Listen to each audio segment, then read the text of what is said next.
প্রত্যেকটা কন্টেন্টের মূল্য প্রায় $100 এরকম হবে। বা রিপন মিয়া যখন রাজমিস্ত্রির কাজ করতো, এই মিডিয়াগুলো কিন্তু রিপন মিয়ার খোঁজ নেয় নাই। হ্যালো এভরিওয়ান, আসসালামু আলাইকুম।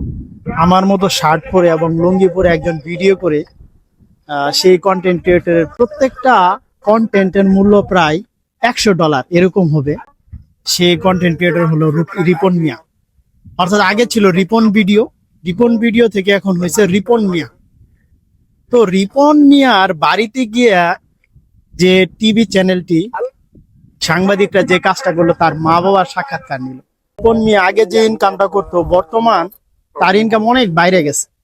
তো সে আগে যে ইনকাম করতো, সেই ইনকাম থেকেই কিন্তু সে কি করতো, তার মা বাবাকে কিছু টাকা দিত, মা বাবাকে দেখাশোনা করতো, মা বাবার খরচ দিত। কিন্তু এখন ঘটনা হলো, রিপন ভিডিও ইনকাম বেড়ে গেছে, কিন্তু ইনকাম বাড়ার সাথে তার মা বাবাকে যে অর্থটা দেয়, এই অর্থের পরিমাণটা বাড়ে না। যখন তার মা বাবা কষ্টে জীবন যাপন করতো, রিপন মিয়া যখন রাজমিস্ত্রির কাজ করতো, এই মিডিয়াগুলো কিন্তু রিপন মিয়ার খোঁজ নেয় নাই। বা রিপন মিয়ার মা বাবা কি খাইলো, কি করলো, এই খোঁজ খবর কিন্তু মিডিয়া নেয় নাই। কিন্তু মিডিয়া এখন কি করলো, রিপন ভিডিওর একটা ক্ষতি করে দিল।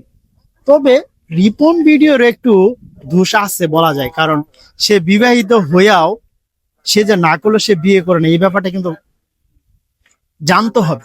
রিপন ভিডিওর কাছে এই ঘটনাটুকু জানা খুব প্রয়োজন, তার নিজ মুখে শোনা প্রয়োজন। সে আসলে বিবাহিত নাকি বিবাহিত না, তার সন্তান আছে কি নাই, মিডিয়াতে কেন মিথ্যা বললো, এটা প্রশ্ন করার মতো। কিন্তু সে তার মা বাবাকে তার আয়ের কতটুকু অংশ দিবে, ইটস ডাজন্ট ম্যাটার। এটা কেন আপনি দেখতে যাবেন? সে তো হয়তো এক সময় তার মা বাবাকে দেখতো বা যেই পরিমাণ অর্থ দিত, এখন তার ইনকাম বাড়ছে, কিন্তু তার অর্থ দেওয়ার যে পরিমাণটা, এটা আগের মতোই রয়ে গেছে। তো প্রশ্ন আপনাদের সবার কাছে, যে রিপন মিয়ার ভিডিও আমার কাছে যথেষ্ট ভালো লাগে, এখনো ভালো লাগে। রিপন মিয়াকে যে আমি আগে ভালোবাসতাম যেভাবে, এখন সেইভাবে সেম ভাবে ভালোবাসি। কিন্তু তার মুখে শুনতে হবে মূল ঘটনা কি, শোনার পর আমরা বিশ্লেষণ করব, আমরা রিপন মিয়ার ভিডিও দেখবো কি দেখবো না। সবাই ভালো থাকবেন, সুস্থ থাকবেন। আসসালামু আলাইকুম।